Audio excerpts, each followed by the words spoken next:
We had been married about 1.5 years. We got pregnant with our first daughter. I was feeling some things that were off. We went into the hospital to get checked out. They noticed that she was not okay. And once that happened, we realized now we're gonna have an emergency C-section when she was only 32 weeks. It was the first time I've ever been really scared.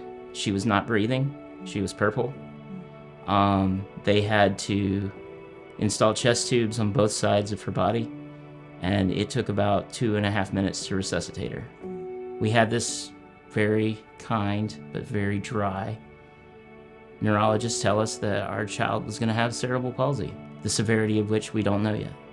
And we knew that it was not going to be life as usual from then on. We went from March to December, and at that point, she's drinking formula, she's at home, things are looking okay. We're still going in for regular checks at the doctor because they want to keep a very close eye on her. And in those regular checks, they realized that she actually has hydrocephalus. And now we need to have brain surgery. There were frequent nights where one of us would just say, I can't do this anymore. And by God's grace, the other one of us would say, yeah, we can. And we would just hold each other, and whoever had the strength to pray, prayed. This situation with her created such fear in my own heart that I, for months, didn't know how to deal with it. And I started struggling with panic attacks. There was a cry to the Lord, knowing that there was nothing I could do, and that only He is good, and that only He is in control. There's a peace that can only come from knowing that a good God holds you together and holds your daughter together. So now Hannah's 8 years old, and we've seen her through all these things, and God has walked alongside us through all these things. She can read and write and sing and dance and is funny. There's still a lot of things we don't know. She's still very young, but there's a rock that we stand on, that we tie ourselves to.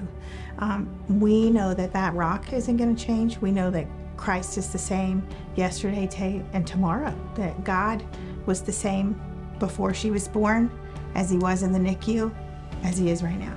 I strongly believe that her outcomes that have been so good compared to her diagnosis are because of people praying for her consistently over years and years. And it's really where I came to firmly believe that God frequently allows more than you can handle. But my faith deepened to where my fear can rest in Him. That doesn't mean it's gone, but it does mean that I know who has that in His hands. There is no thing that you can walk through that doesn't give Him glory. I can tell you based on my own life that He has never left me or forsaken me.